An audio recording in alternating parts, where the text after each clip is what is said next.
paso del tiempo va a ir generando una doctrina propia. Pero el triunfo del constitucionalismo no significa el fin de la lucha armada. Las diferencias políticas y sociales entre los revolucionarios, antes mantenidas en segundo plano, son ahora motivo de disputa. Los ejércitos que antes estuvieron unidos se disponen a enfrentarse en el campo de batalla. Por una parte están Villa y Zapata, que exigen la renuncia de Carranza y reconocen a un presidente designado por la Convención de Aguascalientes. Por otra parte, el propio Carranza y el más inteligente de sus generales, Álvaro Obregón. Derrotada la División del Norte por el general Obregón en la batalla de Celaya, Carranza asume la presidencia de la República en 1917, año en el que se aprueba la nueva Constitución revolucionaria. No obstante, la concordia entre carrancistas y obregonistas tampoco llega muy lejos. Eliminado Carranza en mayo de 1920, en diciembre de ese año, el victorioso general sonorense asume la presidencia de la República. La fase más violenta de la Revolución Mexicana ha terminado, pero Obregón sabe que ese ejército que lo ha llevado al poder debe ser contenido. Como diría Obregón, hay que salvar a México de sus libertadores, y eso es someter al ejército mexicano, domesticar a ese ejército emergido de la revolución, que realmente son hordas de revolucionarios, son ciudadanos armados que no conocen la disciplina.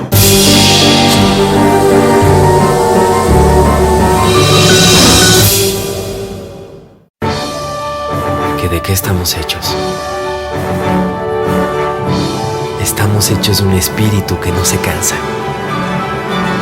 Estamos hechos de una mezcla de pasión y entrega. Estamos hechos de la fortaleza de nuestras familias que nos esperan en casa y de todas las familias de México. Unidos somos la gran fuerza de México. Con la protección del Ejército y la Fuerza Aérea, sembramos la semilla de un México seguro para ti y tu familia. Vivir mejor. Gobierno Federal.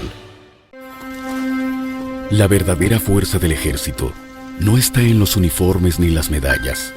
Está en que Ana, Luis, Pedro y cada mexicano pueda dormir tranquilo, con la seguridad de que mientras ellos descansan, existe un grupo de mujeres y hombres que cuidan día y noche lo más importante del país, su gente. Ejército y Fuerza Aérea Mexicanos, la gran fuerza de México. Un México seguro es un México fuerte. Gobierno Federal.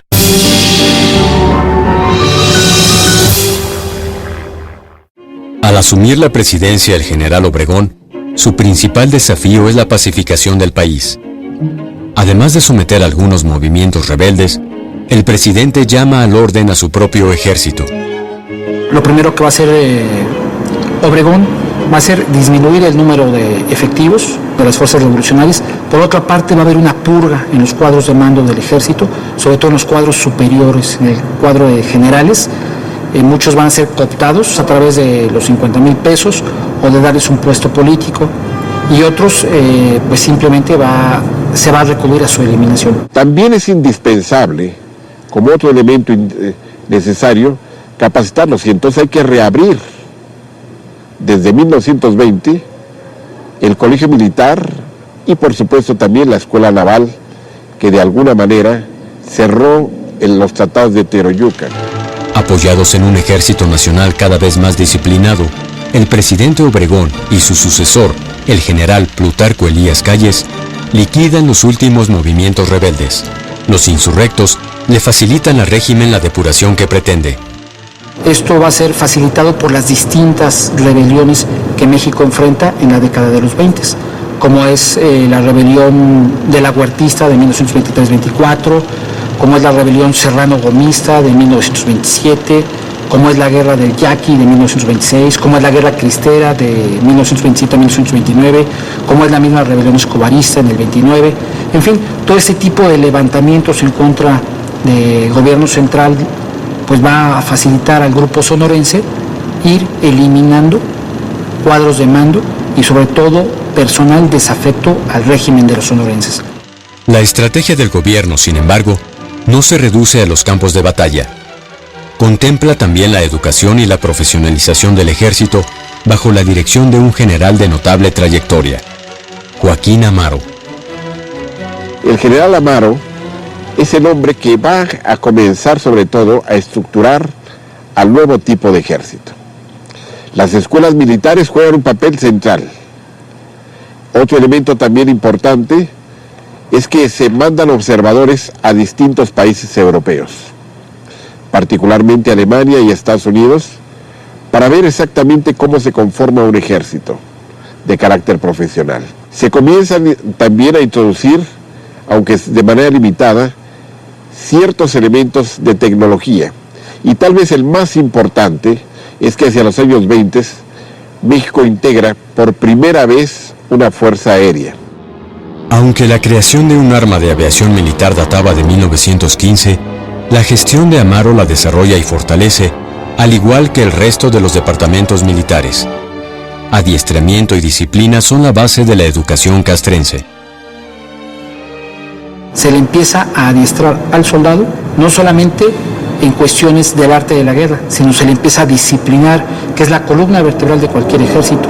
Se retoman las leyes y reglamentos del Ejército Federal. Eso permite que los actos de indisciplina, que los actos que no van acordes con el honor militar, se empiecen a castigar de manera severa. Además del adiestramiento, la fidelidad a la institución se fortalece y hasta el aspecto del soldado se vuelve un signo de los nuevos tiempos. Se va a enseñar al soldado no solamente a rendirle culto a la bandera, sino que esto le va a dar un carácter de sentido de pertenencia a su unidad y de cuidar y preservar la tradición de la propia unidad y de luchar por su bandera, del cuerpo al cual él pertenece. Se va a uniformar a las tropas, de ahí que van a desaparecer pues los sombreros tipo tejano, las mitazas, van a desaparecer muchos atuendos propios de las huestes revolucionarias. Entonces, al momento que se empieza a uniformar al soldado, se le está dando al soldado una uniformidad institucional y se empieza a desvincularlo de su comandante regional. De ahí que el soldado se empieza a institucionalizar porque ya trae un uniforme al cual él desea de alguna manera respetar. Al comenzar la década de 1930, el general Amaro promueve la creación de un moderno sistema de educación militar y crea asimismo la Escuela Superior de Guerra. Va a servir para profesionalizar a los futuros diplomados de Estado Mayor que van a conformar al Estado Mayor del Ejército y de la Fuerza Aérea, así como de la propia Secretaría de Guerra y Marina, ¿sí?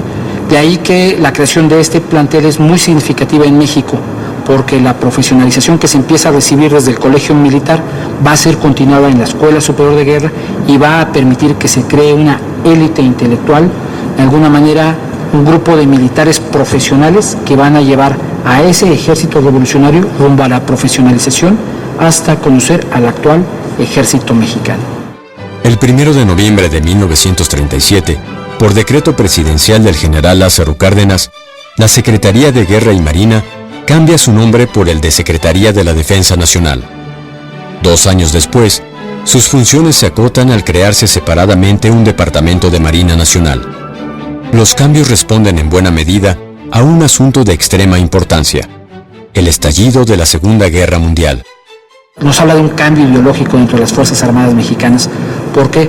Porque ya no se está pensando en la guerra interior, se está pensando en defender al país de una amenaza que se empieza a vislumbrar en el horizonte europeo, la Segunda Guerra Mundial.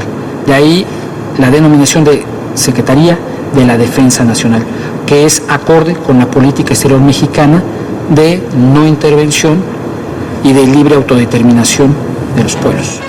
Con la revolución atrás y una conflagración mundial en el futuro inmediato, el Ejército y la Fuerza Aérea de México se aprestan a emprender un nuevo capítulo en su historia.